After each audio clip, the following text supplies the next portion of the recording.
BX1+. Le face-à-face. Un dossier qui fait couler beaucoup d'encre et de salive aujourd'hui dans notre face-à-face, celui du stationnement autour de Forêt Nationale. Il faut désormais payer 5 € de l'heure dans ce quartier. Alors c'est prohibitif pour les uns, ce n'est pas assez dissuasif pour les autres. On va essayer d'y voir un petit peu plus clair. Le problème du stationnement autour de la salle de spectacle, il n'est pas vraiment neuf, mais le débat est en train de s'envenimer. Émilie Ecoff. Oui, car les riverains montent au créneau. Ils en ont marre d'être les pigeons de ce dossier, disent-ils. Depuis le 1er janvier, les rues autour de Forêt Nationale sont devenues payantes les soirs d'événements. Le tarif est élevé, 5 € par heure, vous l'avez dit, de 19h30 à minuit. Objectif évident, que les visiteurs abandonnent leur voiture pour se rendre en concert avec un autre moyen de transport. Mais pour les riverains, cela ne fera que déplacer le problème aux frontières de la zone déterminée. Eux ont leur carte riverain qui leur permet de stationner sans devoir payer, même les soirs de concert. Mais ils s'inquiètent pour l'Oreca notamment et les clubs sportifs des environs d'une part. Et puis pour leur vie sociale d'autre part, leurs amis devront mettre la main au portefeuille pour leur rendre visite ces soirs-là.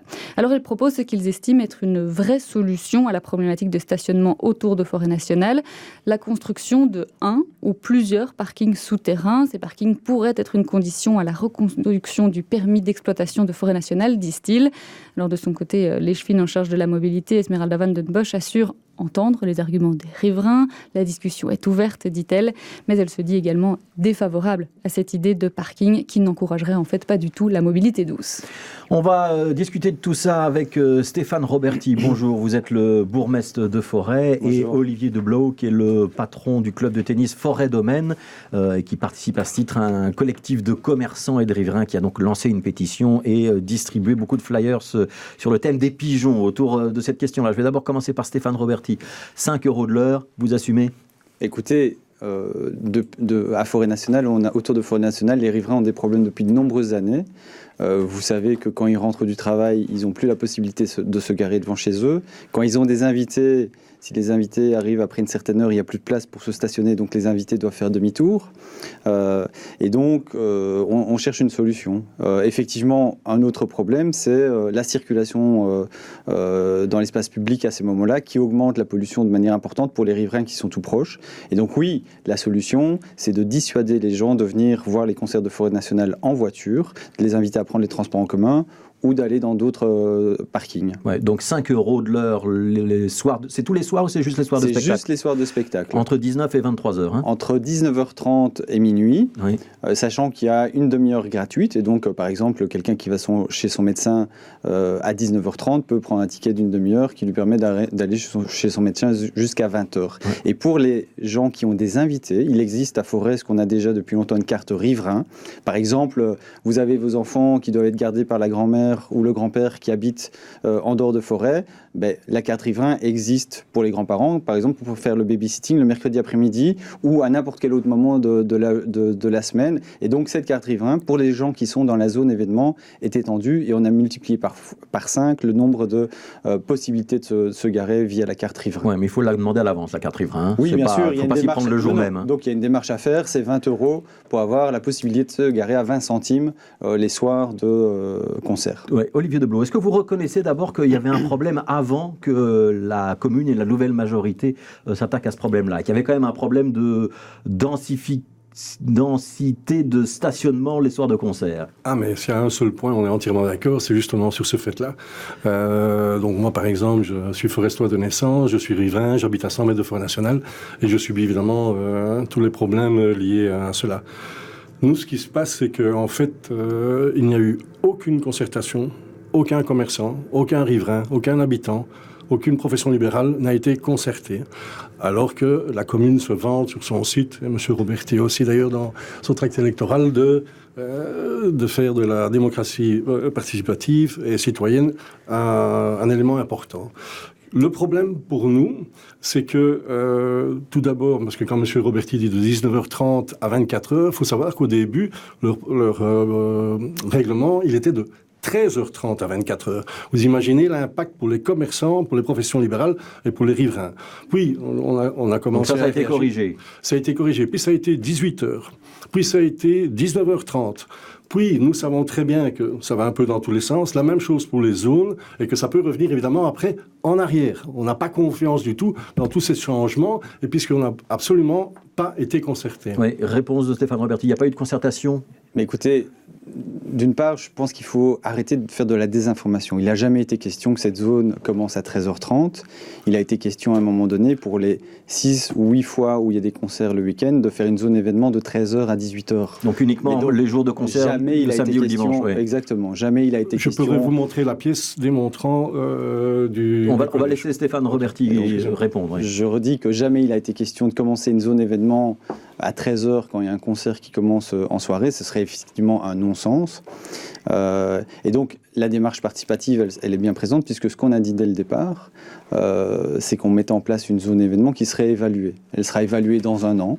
Dans 1 an, on verra les effets concrets de la zone événement, elle pourra être évaluée, et elle est concertée, évaluée quotidiennement. Et c'est d'ailleurs pour ça qu'effectivement, on a été attentif sur la question. On a trouvé une solution pour effectivement les professions libérales, je le disais tout à l'heure, les médecins qui éventuellement reçoivent en soirée, pour faire en sorte qu'ils ne soient pas pénalisés.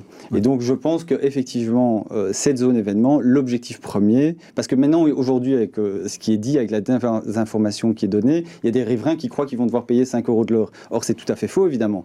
Les gens qui ont une carte riverain peuvent se stationner gratuitement devant chez eux. L'objectif, c'est justement qu'ils puissent se garer. Ouais, Olivier Deblot, des informations, j'imagine que le bourgmestre fait référence aux 20 000 flyers ou dépliants que vous avez distribués. Oui, il faut avoir de l'argent quand même pour faire les 20 000 flyers. Vous êtes mobilisés là.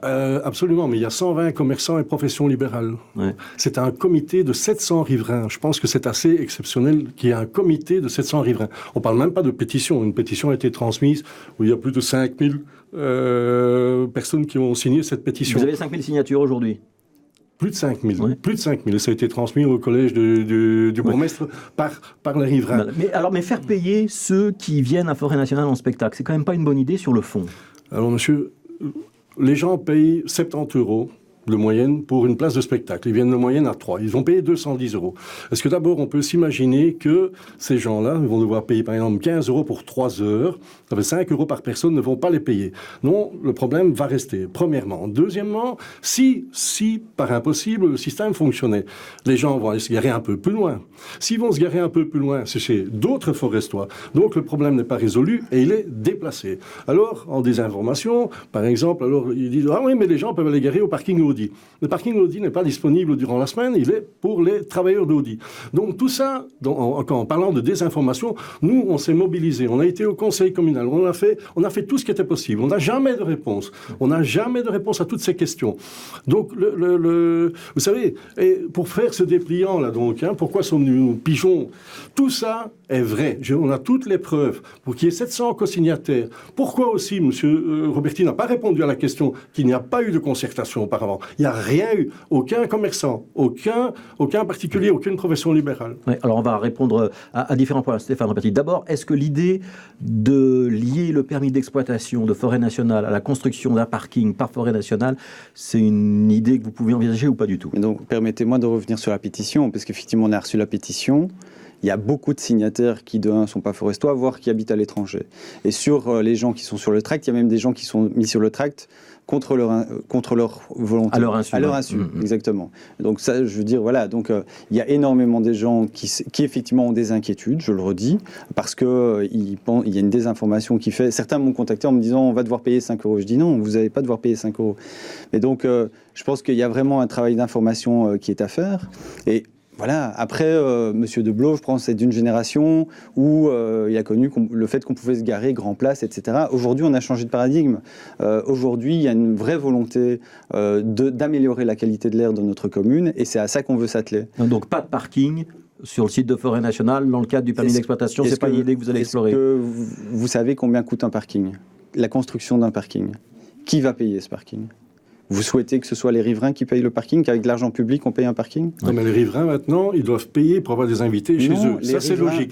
Les riverains, moi, je vais vous expliquer. Quand le soir, il va y avoir un spectacle, monsieur, il faut tout dire. Ils ont droit qu'à une seule carte par ménage. S'ils perdent la carte, c'est terminé. Les heures ne sont pas, reportables sur l'année suivante. Tout ça, ce n'est pas dit. Sur le site de la commune, il est marqué, vous bénéficiez d'une carte. Il faut la payer. Olivier Deblot, c'est comme ça dans toutes les communes de Bruxelles. La carte, c'est comme ça dans toutes les communes de Bruxelles. Pas avec l'histoire de 5 € de l'heure, parce que le jour où vous avez une voiture de remplacement, qu'est-ce que vous allez faire ce soir-là? Vous allez payer 5 € de l'heure. Le jour où vous avez la voiture d'un ami, etc. Ouais. Est-ce que vous allez payer 5 € de l'heure pour aller jouer, je ne sais pas moi, au billard dans un café? Même les cafés à côté du stade de l'Union. Après le stade, qu'est-ce qui va se passer? Ces gens vont se retrouver avec des amendes de 50 €. Ouais. On demande juste quelque chose. Monsieur Brefil, moi je n'ai pas l'habitude de la télévision. Le parking souterrain, c'est facile de dire que ça coûte très cher.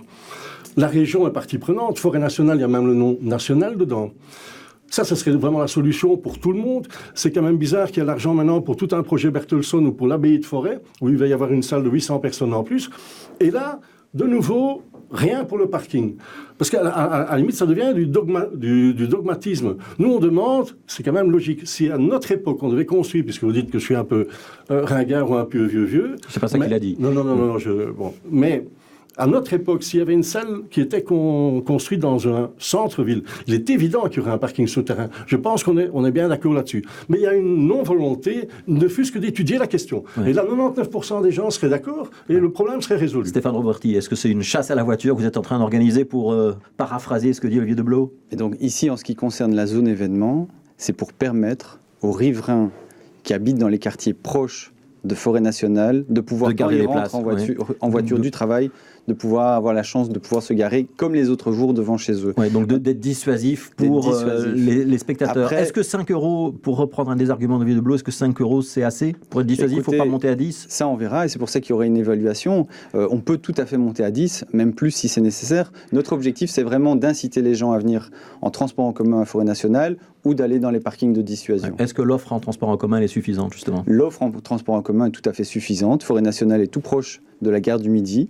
La STIB est gratuit avec le ticket pour Forêt nationale. Et il y a un accord entre Forêt nationale et la SNCB pour arriver en train. Et il y a une gare à 300 mètres de Forêt nationale. Ouais. Alors, il y a une inquiétude qui est qu'on peut voir, notamment sur les réseaux sociaux, mais qu'on peut entendre aussi dans la bouche de certains élus uclois qui disent « Ah, la zone de forêt, ça risque de reporter du stationnement sur notre commune, qui est donc voisine. » Vous leur répondez quoi? Je pense que ça fera partie de l'évaluation. Moi, je pense qu'il y a des parkings qui existent. Il y a le parking Audi, il y a le parking Stahl, il y a le parking aussi du Seria. Et on espère que la STIB va accélérer le processus pour relier le parking du Seria avec une ligne de bus qui arrivera devant Forêt nationale. C'est prévu. On ne sait juste pas exactement dans quel timing. Et en attendant, Forêt nationale organise des navettes. Donc, même pour les Uclois, je veux dire, je ne suis pas spécialement inquiet. L'objectif, c'est vraiment de faire en sorte que les gens ne se garent plus à proximité de Forêt nationale. Olivier Deblow, ce que vous réclamez aujourd'hui, vous, c'est l'arrêt pur et simple de ce tarif de 5 €, ou est-ce que vous pouvez laisser un petit peu de temps à la majorité et convenir avec Stéphane Roberti que vous vous revoyez dans 3 mois, dans 6 mois, pour faire une évaluation? Il faut savoir que Forêt devient un mouroir économique. Donc déjà, ils ont passé les eurodateurs en 2013, alors que partout dans la commune, alors que c'est une commune qui n'avait absolument pas besoin de tout cela. Si c'était une maison... il y a quand même des problèmes de stationnement dans ce quartier-là, Olivier Deblow. Moi, j'y suis allé, j'ai eu du mal à trouver une place, pour être honnête. Lors d'un conseil de Forêt nationale, entièrement d'accord. Mais venez à un autre moment, vous n'aurez pas ce problème-là. Donc, non, c'est justement le contraire, parce que les gens ne voient pas qu'il y a des eurodateurs. Ils ne s'imaginent pas qu'il y a des eurodateurs dans ces quartiers. Nous, monsieur, il n'y a eu aucune concertation. Il y a encore des détaillants qui vont fermer. La preuve en est, tous ces changements d'horaire, ces changements de zone. À 400 mètres au début, si vous connaissez bien le quartier, au début de l'avenue rue Jean-Baptiste Van P, là, vous n'êtes plus dans la zone. À 1 km rue du Dries, là, vous êtes de nouveau dans la zone. Comment est-ce que vous pouvez expliquer ça? C'est incompréhensible. Donc tout ça, ça va de nouveau rechanger. Nous n'avons pas confiance. Je voudrais d'ailleurs poser la question à M. Roberti, puisque tout est fait pour défendre les riverains. Pourquoi est-ce que... Et que, vous savez, tous les partis politiques, quand ce sont les élections communales, ils sont tous contre Forêt nationale. Et puis après, ils ne parlent plus de ce permis d'exploitation, ça sera pour 15 ans. Moi, je voudrais demander aussi, pourquoi est-ce que vous avez vendu, fin novembre, tout l'espace devant 2 immeubles, avenue du Globe, à Forêt nationale, avec tous des camions, le long du Cirque du Soleil, empêchant les riverains de se garer devant chez eux, empêchant au cas où les ambulances, et sur 2 parkings pour... Donc ça sont des places de stationnement qui avaient été accordées à titre temporaire, c'est ça si je comprends bien? Ah ben oui, mais si on veut défendre les riverains, monsieur, Les deux, je repose ma question, Olivier Deblot. Ce que vous demandez aujourd'hui, c'est le retrait pur et simple de la mesure, ou est-ce que vous pouvez vous dire qu'on peut l'évaluer dans quelques mois? Non, ça sera trop tard. Il y aura de nouveau des commerçants. Nous-mêmes, nous avons plein d'annulations. Le dépliant de Parking Brussels qui a été diffusé a démontré, vous avez même fait, vous, un reportage télévisuel qui a bien démontré que les gens, c'est l'incompréhension totale. Si je peux me permettre. Alors, une dernière réponse de Stéphane Roberti, puis on en restera là. On est à l'écoute du monde économique, contrairement à ce qui est dit. Et pour certains, Forêt nationale est un plus, pour d'autres, c'est un problème. Et donc, effectivement, il y a des gens qui vivent de forêt nationale, et puis il y en a pour qui c'est un obstacle à leur expansion économique. Et donc, on essaye de faire la synthèse de tout ça pour trouver la solution qui est la plus adaptée. Et c'est vraiment dans ce sens-là qu'on veut, c'est trouver une solution pour les riverains et aussi être attentif à la vie économique dans le quartier. Voilà, on a compris qu'on ne vous mettra pas d'accord, en tout cas.